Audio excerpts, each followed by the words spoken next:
इन आंखों से जो भी देखते हो वो सब खलास हो जाएगा, है? सब खलास हो जाएगा। इन आंखों से सूरज को देखते हैं, खलास हो जाएगा क्या? है? इन आंखों से चंद्रमा को देखते हैं, खलास हो जाएगा क्या?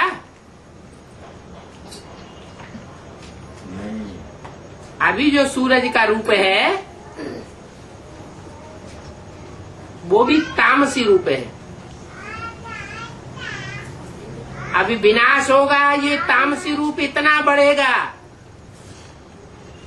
कि सूरज आग उगलेगा। इतनी आग उगलेगा कि समंदर का पानी भाप बन करके बहुत कुछ ऊपर उड़ जाएगा और मूसलाधार बरसात होगी। लगातार मूसलाधार बरसात होने से सारी दुनिया का वायुमंडल इतना ठंडा हो जाएगा कि बर्फ ही बर्फ जम जाएगी। सब खलास हो जाने हैं।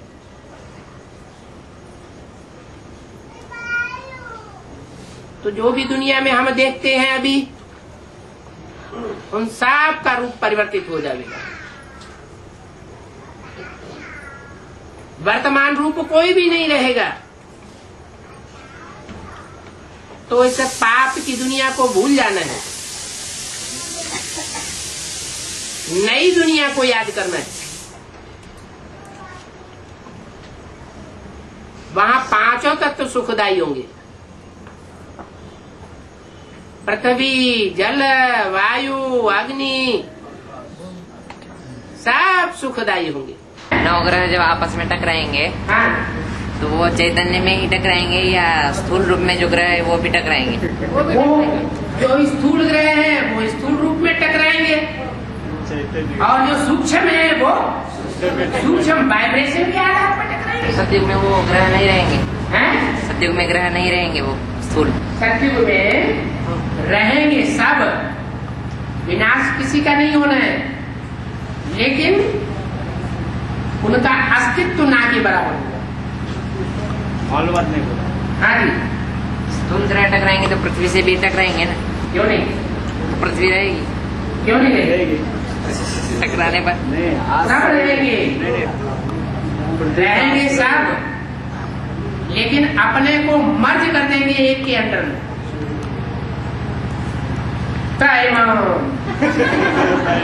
नवग्रह कैसा चेंज होएगा? नवग्रह है ना? नवग्रह है। जैसे दुनिया टकराएगी तो नवग्रह भी आपस में टकराएंगे। इनका बैलेंस बिगड़ेगा कि नहीं बिगड़ेगा? पृथ्वी पर जब एटॉमिक विस्फोट होंगे तो पृथ्वी का बैलेंस बिगड़ेगा या नहीं बिगड़ेगा? है? बिगड़ जाएगा। अब जब पृथ्वी का बैलेंस बिगड़ेगा तो और ग्रह उपग्रहों का भी बैलेंस बिगड़ जाएगा। पावरफुल कौन सा है? प्रकृति पावरफुल है? नवग्रह पावरफुल है? नवग्रहों में प्रकृति काम करती है। प्रकृति तो कहते हैं पृथ्वी, जल, वायु, अग्नि, आकाश। इन 5 चीजों के संघात को प्रकृति कहा जाता है, कुदरत कहा जाता है, नेचर कहा जाता है।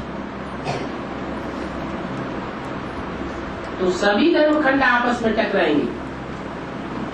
उनमें जो ज्यादा पावरफुल होगा वो स्थायी रहेगा, बाकी सब एक दूसरे को एक दूसरे में मर्ज करेंगे।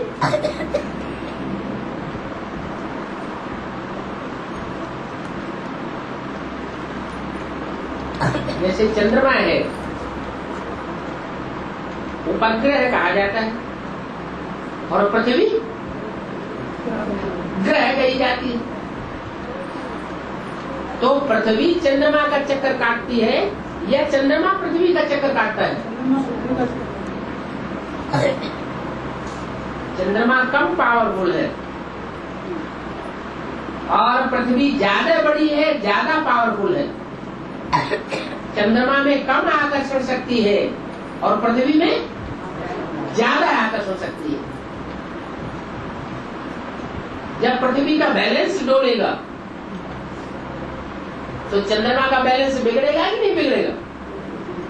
बिगड़ गया। ऐसे ही और भी ग्रह उपग्रह हैं जो एक दूसरे के आकर्षण से अभी रुके हुए हैं, जहां के कारण एक दूसरे का चक्कर काट रहे हैं। जो छोटा है वो बड़े का चक्कर काट रहा है, सूर्य का साफ चक्कर काट रहे हैं। परंतु जब बैलेंस बिगड़ेगा तो साफ टकराएंगे।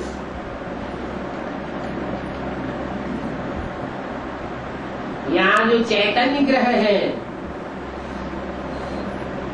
जिन्हें कहा जाता है नवरत्न,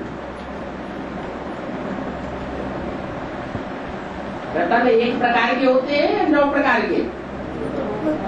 9 प्रकार के होते हैं। एक होता है हीरा, सबसे ज्यादा पावरफुल। फिर और रत्न है, मूंगा, पन्ना, मोती, माणिक्य, एक दूसरे से कम कीमत वाले होते हैं, उन्हें कम वजन का कहा जाता है। तो ऐसे ही ये 9 चैतन्य ग्रह है जो अलग अलग धर्मों के मुखिया है।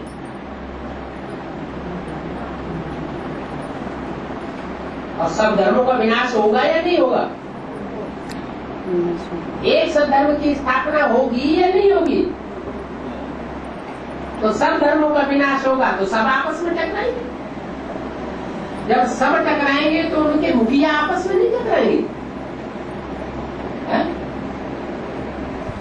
जो उन ग्रहों के मुखिया हैं, उन धर्मों के मुखिया हैं, वो आपस में टकराएंगे नहीं? टकराएंगे। जो पावरफुल होगा वो बचेगा एक,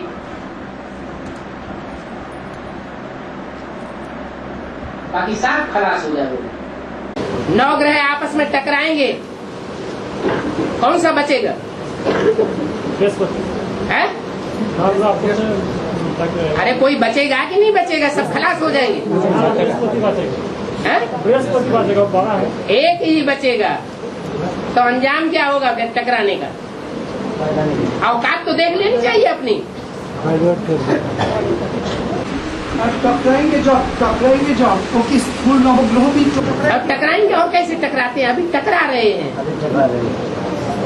हम मानेंगे नहीं।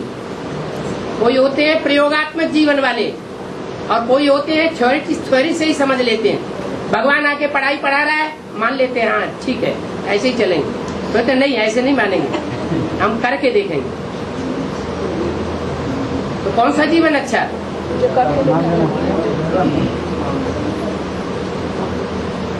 जो नवग्रह था बाबा, बाहर का जो स्थूल नवग्रह है वो भी कहीं टकराएंगे। हाँ, वो बाहर के हैं सो अंदर के हैं। तो बाहर के जो नवग्रह हैं वो सिर्फ एक तरह का उदाहरण है। असली बात है चैतन्य ग्रहों की। तो चैतन्य ग्रहों में टकराव होगा क्या? हो रहा है, अच्छा दिखाई पड़ रहा है। तो इसका आधार पर बाहर के गृह युद्ध देखने में आ रहा है,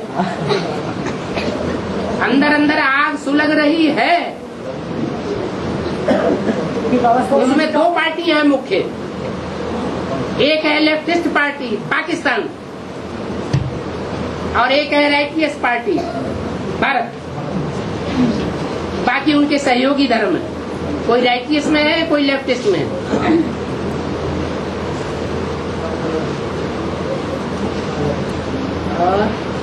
तो इसका आधार पर जो बाहर का जो नवग्रह है, बाहर का जो ग्रह है, बाहर के हैं सो ही अंदर के हैं, जो अंदर के हैं सो बाहर के हैं। वो 5 तत्वों वाले हैं। ये इनकी आत्मा में 5 तत्व भरे हुए हैं।